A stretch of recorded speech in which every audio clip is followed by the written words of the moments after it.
qui concerne cette délibération, je m'en étonne quand même un petit peu.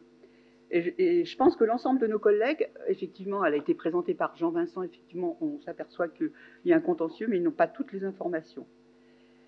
Le projet de structure d'accompagnement à la sortie proposé par l'APIGE résulte d'un accord entre l'État et le président de la métropole et maire de la ville d'Orléans, qui a pu récupérer les terrains de l'ancienne prison pour y construire le centre aquatique L'Eau.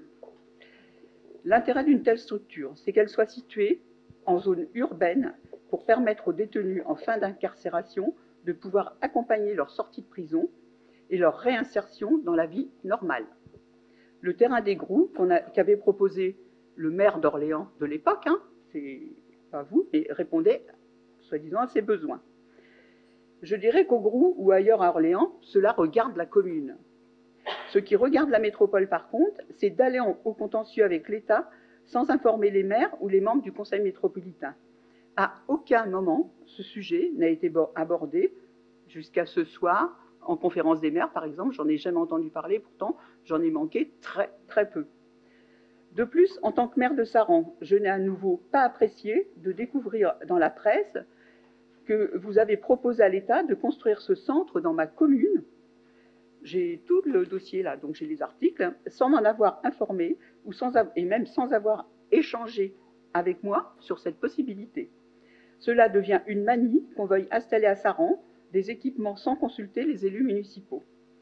Depuis la sortie dans la presse en juin 2001, aucune information sur votre part, sauf des articles de presse.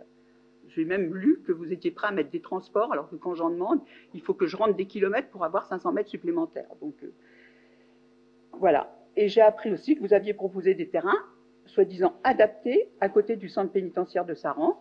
Donc, je vous demande lesquels? Les terres agricoles ou les bois? D'après les contacts avec les services préfectoraux, il m'a été confirmé que le projet de SAS n'était pas envisagé sur Saran. Dont acte. Cela a été à nouveau confirmé par l'État dans les articles de presse parus en septembre dernier sur ce sujet. Je comprends l'impatience des entreprises mandatées par la métropole de vouloir finaliser les travaux de viabilisation que notre collectivité a commandés ou de récupérer une somme, mais c'est vous seul qui avez décidé de les bloquer. À un moment donné, je pourrais aussi dire que le logement a été bloqué sur Saran parce que le transformateur n'était pas raccordé. Vous comprendrez, Monsieur le Président, que dans ces conditions, il n'est pas possible pour nous de voter ces deux délibérations.